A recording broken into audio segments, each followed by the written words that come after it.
राजा विक्रमादित्य के पास सामुद्रिक लक्षण जानने वाला एक ज्योतिषी पहुंचा। विक्रमादित्य का हाथ देखकर वह चिंतामग्न हो गया। उसके शास्त्र के अनुसार तो राजा दीन, दुर्बल और कंगाल होना चाहिए था, लेकिन वह तो सम्राट स्वस्थ थे।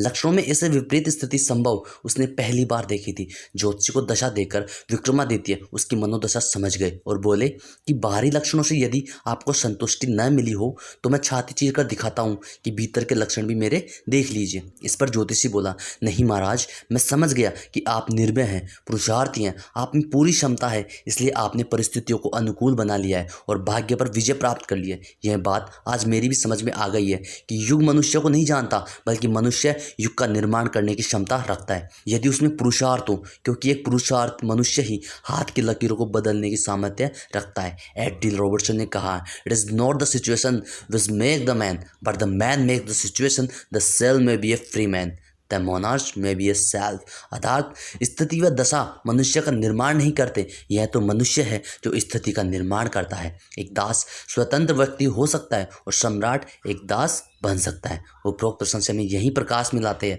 कि हम स्वयं परिस्थितियों को अनुकूल या प्रतिकूल बनाते हैं अपने विचारों से, अपनी सोच से। जो व्यक्ति यह सोचता है कि वह निर्धन है, तो उसके विचार भी निर्धन ही होते हैं। विचारों की निर्धनता के कारण ही वह आर्थिक रूप से गरीब होता है।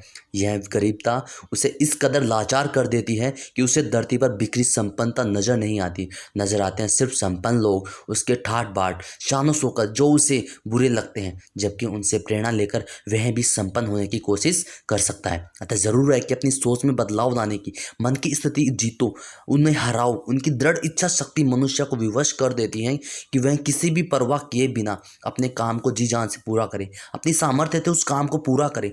मनुष्य निर्धनता और संपन्नता का संबंध भाग्य से जोड़ता है। वह सोचता है कि जो सौभाग्यशाली है, लक्ष्य उस पर प्रसन्न करती है, उस पर मेहरबान रहती है, और बदकिस्मती का मारा कोशिश करने के बावजूद भी निर्धन ही बना रहता है। दोस्तों, इस बात से हमें यही शिक्षा मिलती है कि सफलता की मुख्य शर्त है पुरुषार्थ।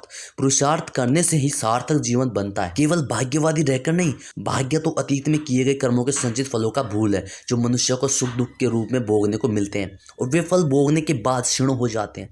विशेष बात यह है कि भोग करने का समय भी निश्चित नहीं है। ऐसी स्थिति में वह कब तक भाग्य के भरोसे सुख की प्रतीक्षा करता रहेगा। यथार्थ में पुरुषार्थ करने में ही जीवन की सफलता सुनिश्चित है, जबकि व्यक्ति भाग्य के सहारे निष्क्रियता को जन्म देकर अपने सुनहरे अवसर को नष्ट कर देता है। महाभारत के युद्ध में भगवान श्री कृष्ण यदि चाहते तो पांडवों को पलक झपकते ही विजय दिला देते, किंतु वे नहीं चाहते थे कि बिना कर्म के उन्हें यश मिले। उन्होंने अर्जुन को कर्म